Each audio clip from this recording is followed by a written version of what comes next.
বিপদ থেকে বাঁচতে নানা জনের কাছে সহায়তা চেয়েও সাড়া পাননি ছাগলকাণ্ডে ফেঁসে যাওয়া এনবিআর কর্মকর্তা মতিউর রহমান।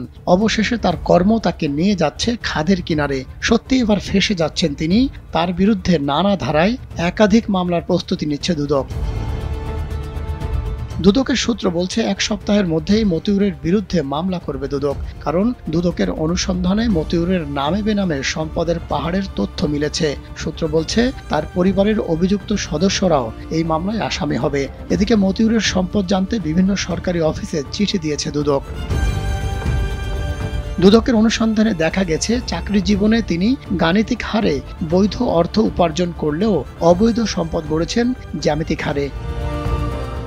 1 মিনিটে নগদ ইসলামিক অ্যাকাউন্ট খুলতে ডায়াল করুন *167#। মতিউর তার ক্ষমতার অপব্যবহার, অনিয়ম, দুর্নীতির মাধ্যমে জ্ঞাত আয় বহির্ভূত সম্পদ অর্জন করে এবং সেগুলো ভোগ দখলে রেখে দুদক আইনে শাস্তিযোগ্য অপরাধ করেছেন। একই সাথে মানি লন্ডারিং প্রতিরোধ আইনেও শাস্তিযোগ্য অপরাধ করেছেন তিনি। ওইসব ধারায় মতিউরের বিরুদ্ধে আলাদা আলাদা মামলা হবে। মতিউরের দুর্নীতি ও অবৈধ সম্পদ অর্জনের তথ্য অনুসন্ধানে গত 23 জুন 3 সদস্যের টিম গঠন করে দুদক। তাতে নেতৃত্ব দেন সংস্থাটির উপপরিচালক আনোয়ার হোসেন। গত 4 জুন তার বিরুদ্ধে দুদকে অভিযোগ জমা হওয়ার পর কমিশনের পক্ষ থেকে অনুসন্ধানের এই সিদ্ধান্ত হয়। গত 24 জুন মতিউর রহমান তার স্ত্রী লায়লা কানিজ ও ছেলে আহমেদ তৌফিকুর রহমান অর্ণবের বিদেশ গমনে নিষেধাজ্ঞা দেন আদালত।